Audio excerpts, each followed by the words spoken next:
Good morning friends, আশা করছি তোমরা ভালো আছো, সুস্থ আছো, আনন্দে আছো। দেখো ঘড়িতে কটা বাজে, 5:45, মানে সকাল 5:45, যেটা আমি যে কত বছর পরে দেখলাম।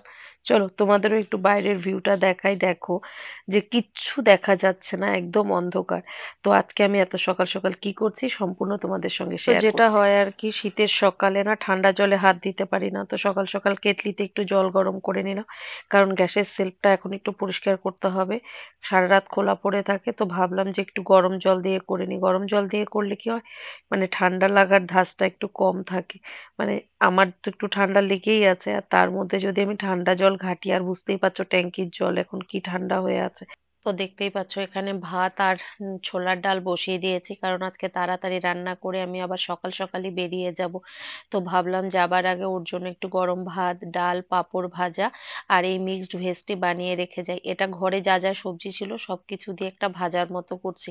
আর বাইরের অবস্থা না সত্যি, আমি বারবার ঘড়ি দেখছিলাম। আমার যাবার কথা ছিল ভোর 6:30টার দিকে, কিন্তু আকাশের ওয়েদারের অবস্থা দেখে কিন্তু আমি যেতে পারছি না। তো যাব যখন, ভাবছি যে একটু খেয়ে বেরোই। তো আমি 8:30টার বাস ধরবো, তো যার জন্য একটু ভাত খেয়ে নিচ্ছি, কারণ এতটা টাইমের জার্নি, তো না খেয়ে আমি যেতে পারবো না। তো দেখতেই পাচ্ছ বাসে উঠে গেছি, কিন্তু এখন সকাল বাজে 8:30, কিন্তু রাস্তার ওয়েদারটার অবস্থা দেখো যে কি খারাপ। আর মানে কিছু দেখাও যাচ্ছে না। তো চলো তোমাদের জানিয়ে দিই আমি কোথায় যাচ্ছি। তো আমি যাচ্ছি শিলিগুড়িতে। তো সকালবেলার বাস ধরার কথা ছিল, কিন্তু ওয়েদার দেখে বেরোনোর আর সাহস হয়নি। আর এত ঠান্ডা লেগেছে, তার মধ্যে যদি আরো এত ঠান্ডা লেগে যায়, তো এটাই ভয়ে ভয়ে তো বেরিয়ে পড়লাম। তো চলো ওখানে পৌঁছে তোমাদের সঙ্গে আবার কথা বলছি। আর কিছুটা টাইমের মধ্যে কিন্তু আমরা শিলিগুড়ি ঢুকে পড়বো। আর এখন যে জায়গাটা দেখাচ্ছি এটা হচ্ছে ফুলবাড়ি। তো এই জায়গাটায় না কি সুন্দর একটি রামের মূর্তি বানিয়ে রেখেছিল, তো ভাবলাম যে এটার একটু ভিডিও করে নি। আর দেখো পৌঁছে গেছি আমার ছেলের রুমে, শুধু অবস্থাটা দেখো।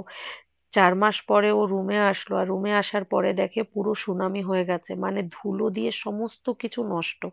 তো এখন যেটা ডিউটি, প্রতিবারই আমি আসি, বছরে 2বার আসি, আর 2বারই এসে এসব পরিষ্কার করতে হয়। কারণ অনেকদিন না থাকার জন্য কি হয়, ঘরের অবস্থা একটু শুধু দেখো, আর তাহলে বুঝতে পারবে যে আমাকে এখানে এসে কি করতে হয়। তো পুরো নিজেকে মানে ঢেকে নিয়েছি, কারণ আমার এমনি শরীর ভালো না, তার মধ্যে এসব। তো এগুলি এখন পরিষ্কার করব। তো অনেকটা করে ফেলেছি, দেখো এখন ঘরের চেহারা টোটালি পাল্টে গেছে। মানে এসে পুরো ঘর আমি সার্ফ দিয়ে ধুয়ে দিলাম, বাথরুম আর ঘর। আর দেখতে পাচ্ছ এত লাগেজ, এগুলিকে আমি কিভাবে অ্যারেঞ্জ করবো এই ঘরে, বুঝতে পার। তো এখন চলে এসেছি বোনের বাড়িতে, একটু হেয়ার ওয়াশ করে নিলাম, কারণ যে ধুলো ঘেটেছি।